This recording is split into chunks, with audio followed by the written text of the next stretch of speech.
Subscribe to our YouTube channel and press the bell icon to get the latest updates. देश में लगे lockdown के दौरान DD Bharti पर महाभारत सीरियल का पुनः प्रसारण किया गया और सभी लोगों ने इस सीरियल को उतना ही प्यार दिया जैसा कि आप सभी ने देखा। अधर्म पर धर्म की जीत का यह सीरियल प्रतीक है जब दुर्योधन ने जुए में कपट से पांडवों को हराकर उनका राज्य हड़प लिया और उनको वनवास भेज देता है। लेकिन जब वो वनवास और अज्ञातवास को पूरा करते हैं तो दुर्योधन से अंतिम में 5 गांव मांगते हैं जिससे कि महाभारत का युद्ध ना हो। लेकिन दुर्योधन 5 गांव देने से भी इनकार कर देता है और कहता है कि मैं पांडवों को 5 गांव तो दूर सुई की नोक के बराबर भी ज़मीन नहीं दूंगा।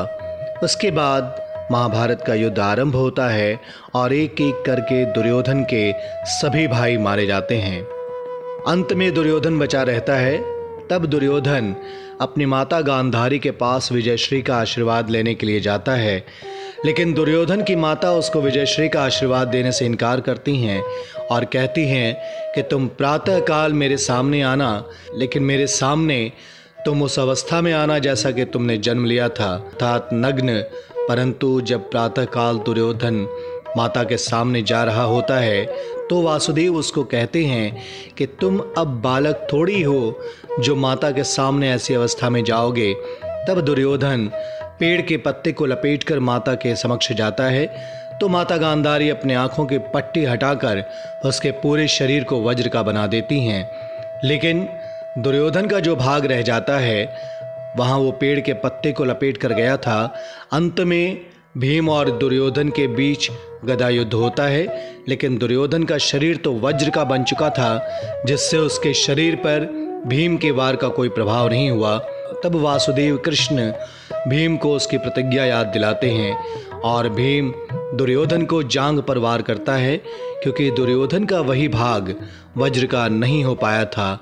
और अंत में भीम दुर्योधन का वध करता है और पांडव महाभारत का युद्ध जीत जाते हैं। युद्ध जीतने के बाद सबसे पहले धृतराष्ट्र से वासुदेव श्री कृष्ण मिलने जाते हैं। तब धृतराष्ट्र उनसे कहते हैं, टूटे हुए इस वृक्ष की छाया में आपका स्वागत है वासुदेव। और फिर श्री कृष्ण उनको प्रणाम करते हैं। उसके बाद सम्राट युधिष्ठिर धृतराष्ट्र से मिलने जाते हैं और अपने ज्येष्ठ पिताश्री के चरण स्पर्श करते हैं।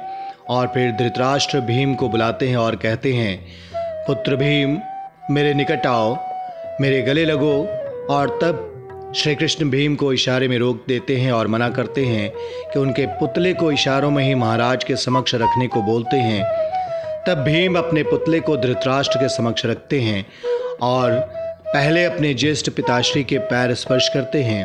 लेकिन जब गले लगने के लिए जाते हैं तब भगवान श्री कृष्ण उनके पुतले को गले लगाने को बोलते हैं और धृतराष्ट्र अपने हाथों से पुतले को गले लगाकर तोड़ देते हैं। जिसके बाद धृतराष्ट्र बहुत रोते हैं और कहते हैं, प्रिय अनुज पांडु मुझे क्षमा कर देना, मैंने तुम्हारे पुत्र भीम की हत्या कर दी है।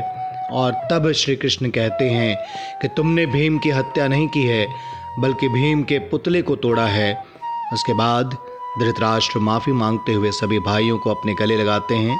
इस प्रकार भगवान श्री कृष्ण ने कुंती पुत्र भीम की जान बचाई थी उनके ही ज्येष्ठ पिता धृतराष्ट्र से। Subscribe to our YouTube channel and press the bell icon to get the latest updates.